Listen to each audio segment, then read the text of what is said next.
महाकालेश्वर एक आस्था जो करोड़ों श्रद्धालुओं के दिल में बसती है। आज मैं आपको बताऊंगी क्यों माना जाता है महाकालेश्वर ज्योतिर्लिंग को इतना ज्यादा खास। 12 ज्योतिर्लिंगों में से महाकालेश्वर ज्योतिर्लिंग को तीसरा स्थान प्राप्त है। ये एकमात्र ऐसा ज्योतिर्लिंग है जो कि दक्षिणामुखी है और तांत्रिक परंपरा में प्रसिद्ध है।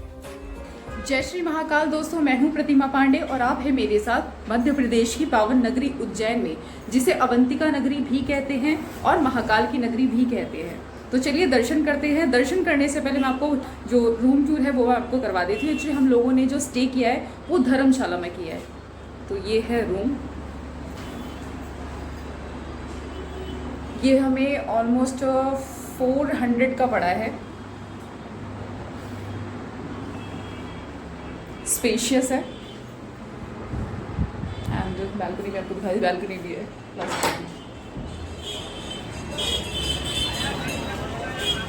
ये बैल्कनी है जहाँ से महाकाल के दर्शन भी होते हैं। यहाँ से इस साइड से तो वी आर ब्लेस्ड कि महाकाल के दर्शन सुबह भी होंगे, शाम को भी वो पूरे दिन होंगे।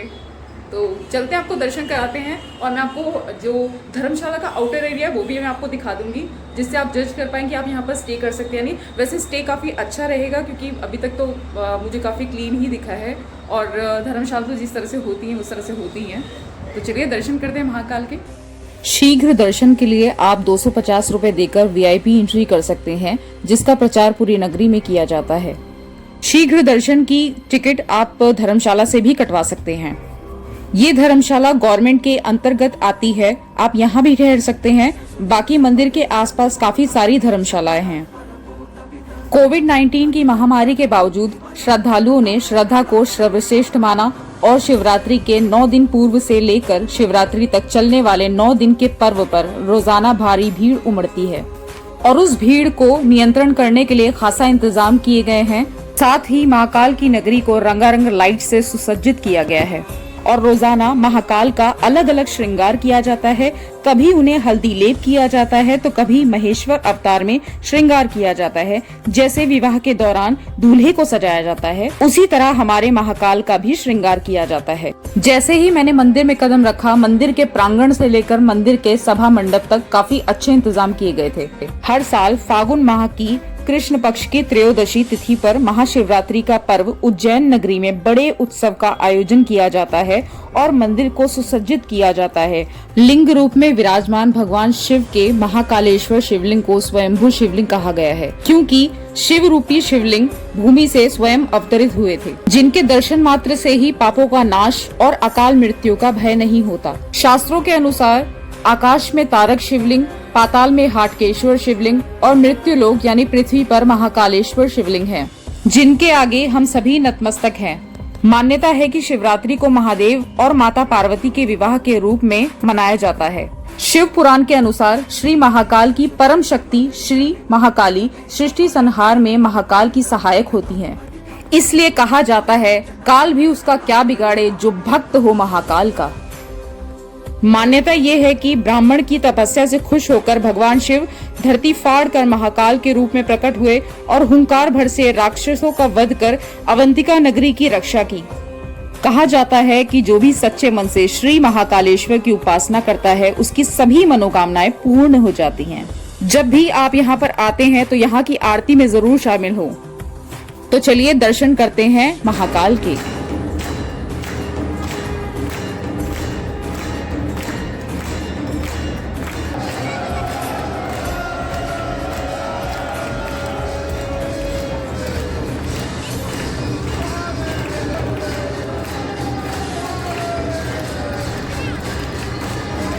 दर्शन पहले की तरह अभी नहीं हो रहे हैं। गर्भगृह से लगभग 10 कदम की दूरी से आम जनता को दर्शन की अनुमति है। किसी बड़ी अप्रोच से आप गर्भगृह के द्वार तक दर्शन कर सकते हैं। महाकालेश्वर मंदिर कुल 5 मंजिला है, जिसमें श्री गणेश, माँ पार्वती, कार्तिकेय, नंदी और नागचंद्रेश्वर मंदिर उपस्थित हैं। नागचंद्रेश्वर मंदिर को केवल नाग पंचमी के दिन ही खोला जाता है। मंदिर के प्रांगण में बहुत से प्रसिद्ध मंदिर हैं जिनकी अलग अलग मान्यताएं हैं, जैसे श्री ओमकारेश्वर महादेव, नवग्रह मंदिर, श्री अनादि कल्पेश्वर महादेव, रिद्धि सिद्धि मंदिर और भी कई मंदिर हैं। इनमें से एक है स्वप्नेश्वर महादेव, जिनके दर्शन मात्र से ही आपको बुरे सपनों से मुक्ति मिल जाती है।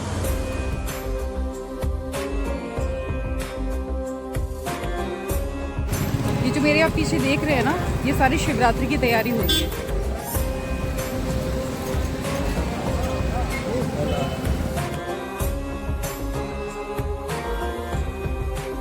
दर्शन तो आपको मैंने करवा दिए हैं। अब आपको लेकर चल रही हूँ मैं शिप्रा नदी में। शिप्रा पर आरती बहुत फेमस है। उसके बाद जाएंगे हरसिद्धि मंदिर। हरसिद्धि मंदिर की भी आरती बहुत प्रसिद्ध है। वहाँ पे बहुत सारे दिए जलते हैं, तो वो आपको दिखाती हूँ। और आप लोगों में से शायद कुछ लोगों को नहीं पता होगी ये बात कि अमृत की 4 बूंदें जो गिरी थी, उसमें से एक जगह वो उज्जैन भी है।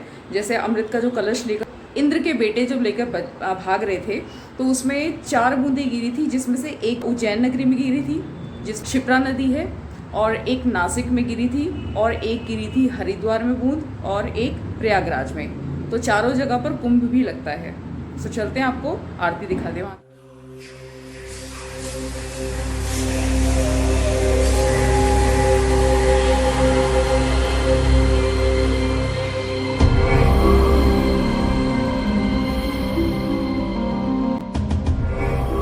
पवित्र शिप्रा नदी उन 4 पवित्र नदियों में से एक है जिनमें अमृत कलश की बूंदें गिरी थी। इसी कारण यहाँ पर हर 12 वर्ष में कुंभ का मेला लगता है।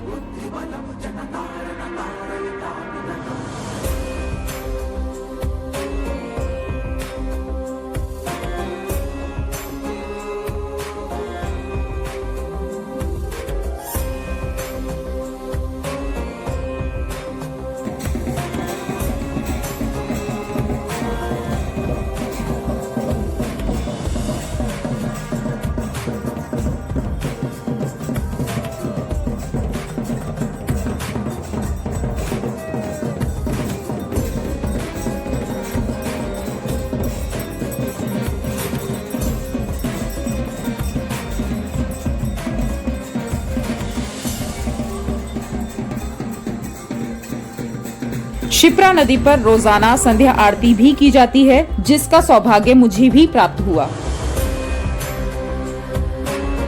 रामायण काल में भगवान राम ने अपने पिता दशरथ जी का तर्पण इसी नदी में किया था, इसलिए यहाँ पर रामघाट भी है। यहाँ पर पिशाच मुक्तेश्वर महादेव भी हैं, जहाँ पर तर्पण के बाद दर्शन किए जाते हैं। साथ ही एक यमराज मंदिर भी बना हुआ है। हरसिद्धि मंदिर सती माता के 52 शक्तिपीठों में से एक है, जहां माता की कोहनी गिरी थी। इस मंदिर में 2 द्वीप स्तंभों की स्थापना राजा विक्रमादित्य ने करवाई थी, जो कि 51 फीट ऊंचे हैं। इन दोनों स्तंभों को मिलाकर लगभग 1011 दीप संध्या आरती में जलाए जाते हैं और मान्यता है कि दीप जलाने में मनचाही मनोकामना पूर्ण होती है।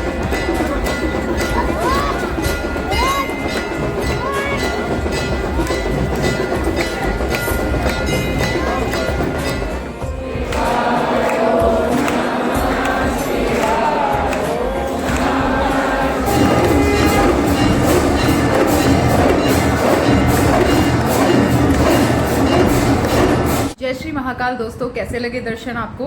अभी मैंने एक्चुअली दूसरी बार अटेंड की है आरती, जो शयन आरती कहलाती है। शयन आरती अटेंड करके उसके बाद हम लोगों ने एक्चुअली खाना तो हो नहीं पाया, क्योंकि सारे ढाबे वगैरह सब कुछ बंद हो चुका था, रेस्टोरेंट वगैरह सब कुछ बंद हो चुके थे, क्योंकि रात काफ़ी हो चुकी थी, 11:15 बज चुके थे।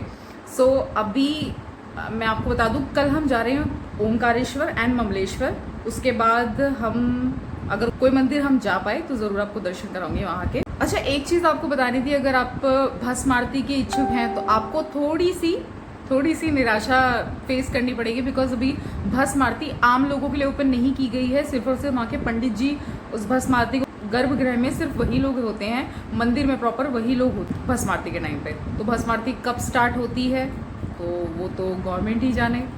तो अगर आपको वैसे दर्शन करने हैं तो पूरा प्रॉपर पीछे नंदी के पीछे से दर्शन हो सकते हैं, जैसे कि मैंने आपको केदारनाथ में करवाए थे। तो अभी तक अगर केदारनाथ वाली वीडियो आपने नहीं देखी तो मैं आई बटन पे दे दूंगी, आप वहाँ पर जाकर देख सकते हैं। आज मेरा सबसे बड़ा मिथ क्लियर हुआ है। मिथ ये था कि मुझे ये लगता था कि भस्म आरती में चिता की जो राख होती है ना, वो यूज़ होती है, जो कि सरासर गलत है। 1978 में कुछ कुछ इश्यूज हो गए थे, उसके बाद से ये प्रॉपर तरीके से बंद हो गया है। जो भस्म आरती में जो सीता की राख यूज़ होती थी ना, तो अब वो जो उपले होते हैं वो यूज़ होते हैं भस्म आरती में।